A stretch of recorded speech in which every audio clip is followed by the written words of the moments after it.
Hello दोस्तों, हमारे inspired channel पर आपका स्वागत है। क्या आप भी अपनी जिंदगी में बदलाव लाना चाहते हैं? तो देखिए एक ऐसी प्रेरणादायक कहानी जो आपकी सोच को बदल देगी और आपको सफलता की ओर ले जाएगी। और हाँ, हमारे चैनल को सब्सक्राइब जरूर करें ताकि आप और भी प्रेरणादायक कहानियां मिस ना करें। एक बार की बात है, एक छोटे से गांव में एक संत रहते थे। वह अपने ज्ञान और उपदेशों के लिए पूरे क्षेत्र में प्रसिद्ध थे। लोग दूर दूर से उनके पास आते थे, उनके दर्शन करने और उनके विचार सुनने के लिए। संत हमेशा सच्चाई, प्रेम और सद्भावना की बातें करते। एक दिन गांव में एक नया व्यक्ति आया। वह बहुत ही क्रोधित और नकारात्मक विचारों वाला था। वह दूसरों के साथ बुरा व्यवहार करता, उन्हें तंग करता और लोगों में नफरत फैलाता। गांव के लोग उससे परेशान थे, लेकिन संत ने इस व्यक्ति के प्रति दया दिखाई। उन्होंने सोचा कि शायद ये व्यक्ति भी अपनी सोच को बदल सकता है। संत ने उस व्यक्ति को अपने पास बुलाया और कहा, तुम्हें पता है, जब तुम दूसरों के साथ बुरा करते हो तो तुम केवल उन्हें ही नहीं बल्कि अपने आप को भी नुकसान पहुंचाते हो। तुम्हारी नकारात्मकता तुम्हारी आत्मा को दुखी करती है। व्यक्ति ने संत की बातों को अनसुना किया और अपनी हरकतें जारी रखीं। कुछ समय बाद गांव में एक बड़ी समस्या उत्पन्न हुई। सभी गांव वाले एकजुट होकर संत के पास आए और कहा, हमें उस व्यक्ति से मुक्ति चाहिए, वह हमारी जिंदगी में बुरा प्रभाव डाल रहा है। संत ने मुस्कुराते हुए कहा, तुम्हें समझना होगा कि बुराई का सामना करने का सबसे अच्छा तरीका प्रेम और दया है। यदि तुम उसके प्रति बुरा व्यवहार करोगे तो वह और भी ज्यादा आक्रामक होगा। चलो हम सब मिलकर उसे समझाते हैं। संत ने गांव वालों को साथ लेकर उस व्यक्ति के पास गए। उन्होंने उसे बताया कि सभी लोग उससे कितने दुखी हैं, लेकिन अगर वह अपनी सोच को बदलता है और दूसरों के साथ अच्छे से पेश आता है तो वह खुश रह सकता है। संत ने कहा, याद रखो, जब तुम दूसरों के साथ बुरा करते हो तो तुम अपनी आत्मा को भी दुखी करते हो, लेकिन जब तुम दया और प्रेम से पेश आते हो तो तुम्हारी आत्मा को शांति मिलती है। आश्चर्यजनक रूप से उस व्यक्ति ने संत की बातें सुनी। उसने अपने व्यवहार में सुधार लाने की कोशिश की। धीरे धीरे उसकी सोच बदली और वह गांव वालों के साथ अच्छे से व्यवहार करने लगा। लोग भी उसे स्वीकारने लगे और उसकी मदद करने लगे। इस घटना ने गांव में एक नई ऊर्जा भर दी।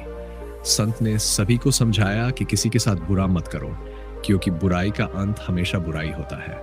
प्रेम और दया से जीवन को संवारो, क्योंकि यही सच्ची खुशी की कुंजी है।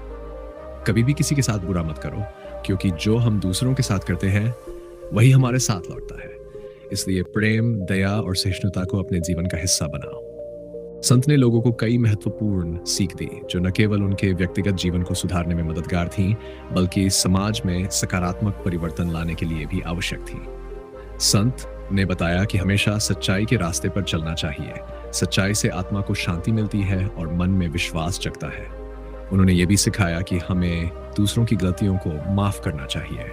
क्षमा करने से मन का बोझ हल्का होता है और मानसिक शांति मिलती है। संत ने कहा कि सकारात्मक सोच रखने से न केवल हमारा दृष्टिकोण बदलता है, बल्कि इससे हमारे चारों ओर का माहौल भी सकारात्मक बनता है। हमें जीवन में आने वाली चुनौतियों को अवसर के रूप में देखना चाहिए।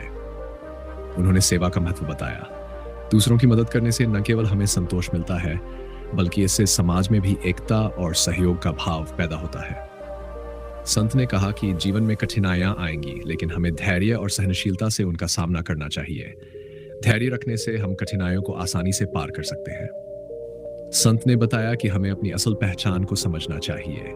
अपनी कमजोरियों और ताकतों को जानकर ही हम बेहतर इंसान बन सकते हैं।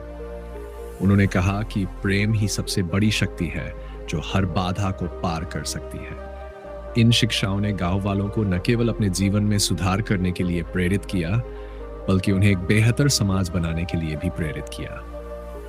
संत का उद्देश्य था कि हर व्यक्ति अपने भीतर के अच्छे गुणों को पहचान सके और उन्हें प्रकट कर सके। संत ने अपने उपदेशों में कई और महत्वपूर्ण बातें साझा की, जो लोगों के जीवन को और भी सकारात्मक दिशा में ले जाने में मददगार थी। संत ने कहा कि आत्मसंवर्धन का अर्थ है अपने आप को सुधारना और अपने गुणों को विकसित करना। यह महत्वपूर्ण है कि हम हमेशा सीखते रहें और अपने व्यक्तित्व को निखारें। संत ने बताया कि सादगी और विनम्रता जीवन में बहुत महत्वपूर्ण है। एक विनम्र व्यक्ति दूसरों का आदर करता है और सभी से प्रेम से पेश आता है। संत ने यह भी सिखाया कि हमें अपने रिश्तों को मजबूत बनाने के लिए संवाद और समझदारी से काम लेना चाहिए। अच्छे संबंध जीवन में सुख और संतोष लाते हैं। उन्होंने ध्यान और साधना के महत्व पर जोर दिया। नियमित ध्यान से मानसिक शांति और स्पष्टता मिलती है, जो जीवन में स्थिरता और संतुलन बनाए रखने में मदद करती है। संत ने बताया कि किसी भी कार्य में सफलता के लिए निरंतरता बहुत महत्वपूर्ण है। हमें अपने लक्ष्यों की दिशा में लगातार प्रयास करते रहना चाहिए। उन्होंने ये सिखाया कि हमारे शब्दों और कार्यों का दूसरों पर गहरा प्रभाव होता है। हमें हमेशा सकारात्मकता फैलाने का प्रयास करना चाहिए। संत ने कहा कि आंतरिक शांति ही बाहरी दुनिया में शांति का आधार है। जब हम खुद में शांत होते हैं तो हम दूसरों के साथ भी शांतिपूर्ण तरीके से पेश आ सकते हैं। संत ने प्रकृति के महत्व को भी समझाया। उन्होंने कहा कि प्रकृति के साथ जुड़ने से हम अपनी आत्मा को शांति और ताजगी प्रदान कर सकते हैं। संत ने कहा कि हर व्यक्ति को अपने जीवन का उद्देश्य पहचानना चाहिए। जब हम अपने जीवन के उद्देश्य के प्रति जागरूक होते हैं तो हम जीवन को बेहतर तरीके से जी सकते हैं। इन उपदेशों ने लोगों को न केवल अपने व्यक्तिगत जीवन को सुधारने में मदद की, बल्कि समाज में भी सकारात्मक बदलाव लाने की प्रेरणा दी। संत की शिक्षाएं आज भी लोगों के लिए मार्गदर्शक हैं और उन्हें जीवन में संतुलन और खुशी पाने में मदद करती है। संत ने कहा, आप अपना कर्म करते रहिए, फल आपको जरूर मिलेगा। जीवन में हर काम का परिणाम समय पर मिलता है, इसलिए हमें कभी भी अपने प्रयासों को बीच में नहीं छोड़ना चाहिए। जो व्यक्ति निरंतरता और धैर्य के साथ अपने कर्म करता है, उसे एक दिन अवश्य सफलता मिलती है। उन्होंने समझाया कि फल की चिंता किए बिना सही दिशा में कर्म करना ही सच्चा धर्म है।